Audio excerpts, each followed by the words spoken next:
Oi, gente, tudo bem com vocês?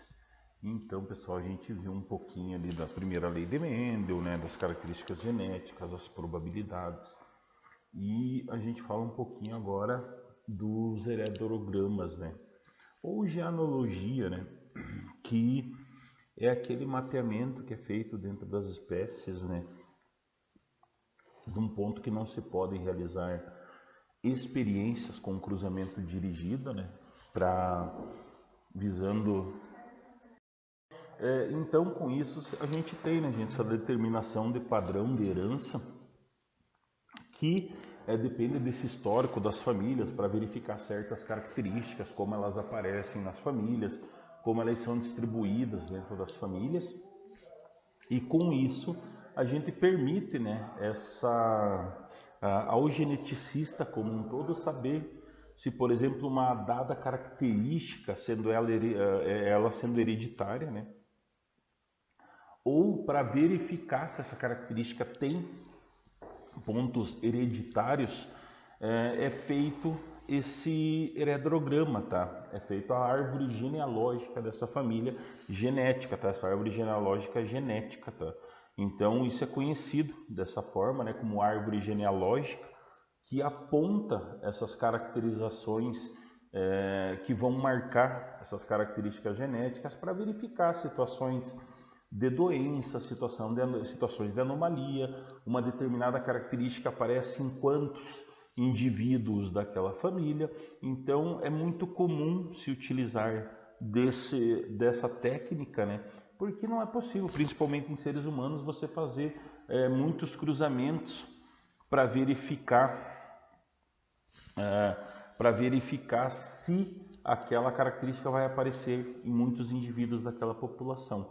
Então, construir esse heredograma ele consiste em representar, tá? São usados símbolos que são internacionais para em qualquer lugar você ter a mesma ideia, a mesma genealogia e a mesma leitura dessas informações. E são colocadas essas relações, né, de parentesco entre os indivíduos de uma família, com cada indivíduo sendo representado por um símbolo que indica suas características particulares e a sua relação de parentesco com os demais. Então, por exemplo, quando a gente pega assim, indivíduos do sexo masculino, eles são representados por um quadrado. Tá? Indivíduos do sexo feminino são representados por um círculo. O casamento, no sentido biológico da procriação, né, de produzir outros indivíduos férteis, é indicado por um traço horizontal, um único traço, que une os dois membros do casal, né, um masculino e um feminino. Os filhos desse casamento são representados por traços verticais, tá?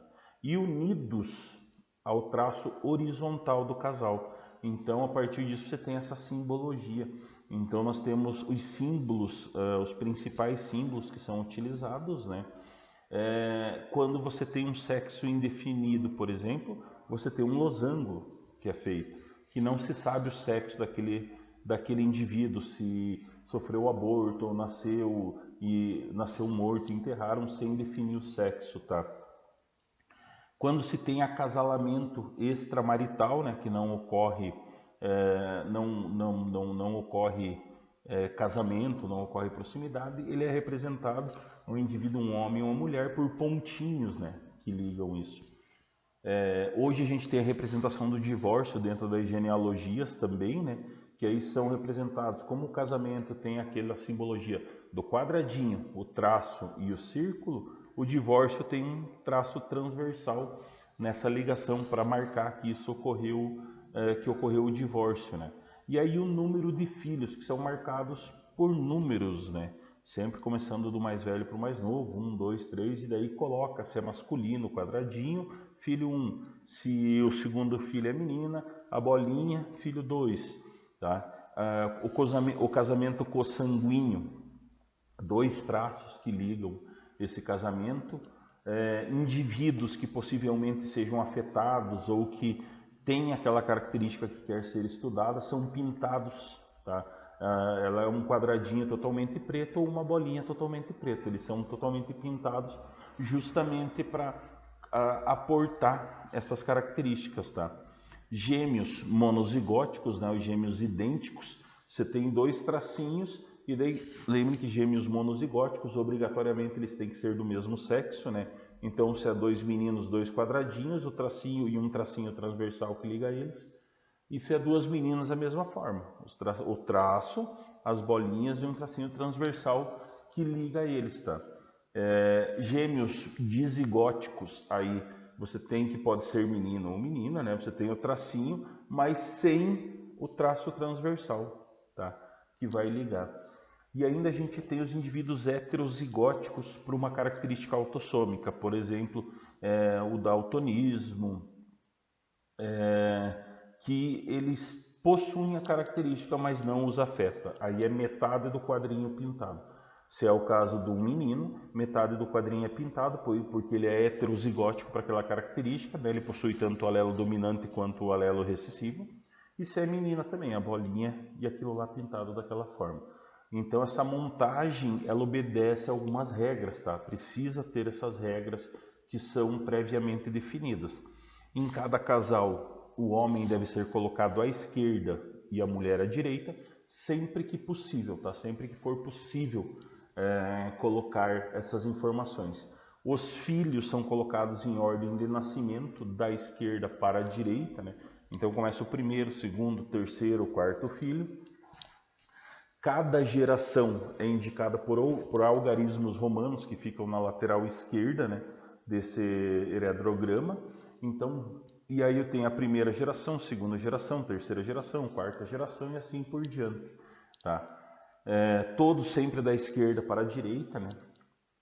Outra possibilidade dentro disso é indicar todos os indivíduos de um heredrograma por algarismos arábicos, né? Começando sempre pelo primeiro da esquerda da primeira geração e indo para os outros, tá? E com isso a gente acaba interpretando essas informações, né? Porque daí para análise desses heredogramas acaba permitindo se determinar esse padrão de herança de uma certa característica. Se ela é autossômica, se ela é dominante, se ela é recessiva, e isso permite descobrir esse genótipo dessas pessoas envolvidas, se não de todas as pessoas envolvidas, né? Ou pelo menos de parte das pessoas envolvidas.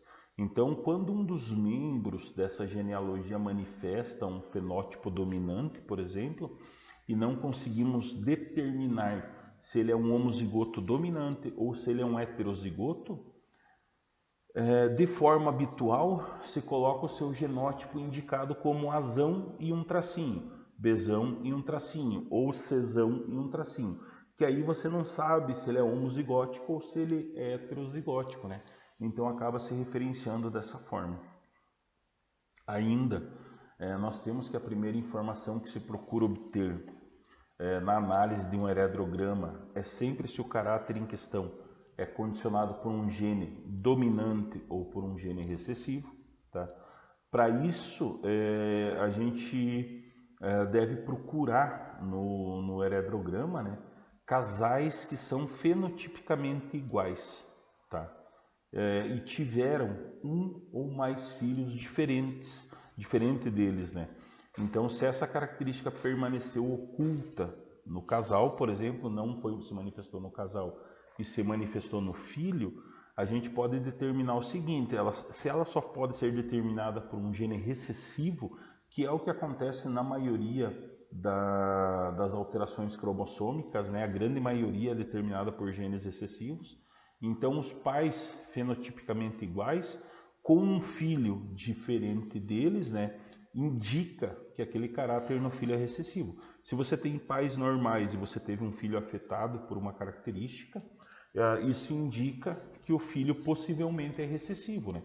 Pois se tivesse alguma característica dominante, deveria afetar um dos pais, ou a mãe ou o pai.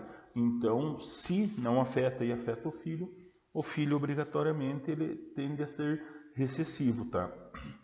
Uma vez dentro do heredograma que se determina qual é o gene dominante e qual é o recessivo, a gente localiza, né, esses homozigotos recessivos, porque eles manifestam essa característica recessiva. A partir disso, né, a gente pode começar a descobrir o genótipo das outras pessoas. Então a gente precisa lembrar de duas coisas bem importantes aí. Em um par de genes alelos, um sempre veio do pai e o outro sempre veio da mãe. Tá? Se aquele indivíduo é um homozigoto recessivo, ele recebeu um gene recessivo de cada ancestral. Tá? Se ele é homozigoto recessivo, Azinho, Azinho, Bzinho, Bzinho, Czinho, Czinho, e aí por diante, ele recebeu um gene recessivo de cada casal. Na fecundação, lembrem da regra das probabilidades, né? A regra do E e do OU. Então, a cada fecundação você tem a nova possibilidade, independente se um filho nasceu com a característica, o segundo filho pode nascer, o terceiro filho pode nascer, porque cada fecundação é uma organização nova, então a probabilidade é zero e começa tudo de novo. Tá? E se ele é recessivo, obrigatoriamente ele recebeu um do pai e um da mãe.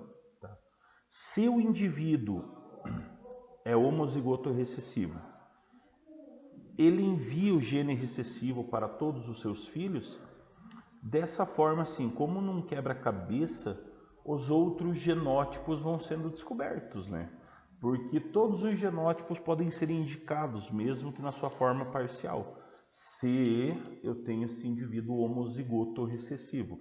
Se eu tenho uma característica azinha, então eu recebi um do pai e um da mãe. Então, obrigatoriamente, o meu pai, ou ele é azinho, né? Que ele não desenvolve a característica, ele não tem aquela característica, porque se ele tivesse, ele obrigatoriamente teria que ser homozigoto recessivo também, ele teria que ser azinho, e da mãe a mesma coisa. Então, muitas vezes você nomeia assim, né? Ele é heterozigoto azão e outra assim, que você não sabe se ele é se ele tem a outra característica dominante ou recessiva. Então, em uma árvore desse tipo, as mulheres são representadas por círculos e homens por quadrados. Os casamentos indicados nas linhas horizontais, ligando o círculo a um quadrado, né? Os algarismos romanos que indicam as linhagens, sempre à esquerda da genealogia, representam as gerações, né?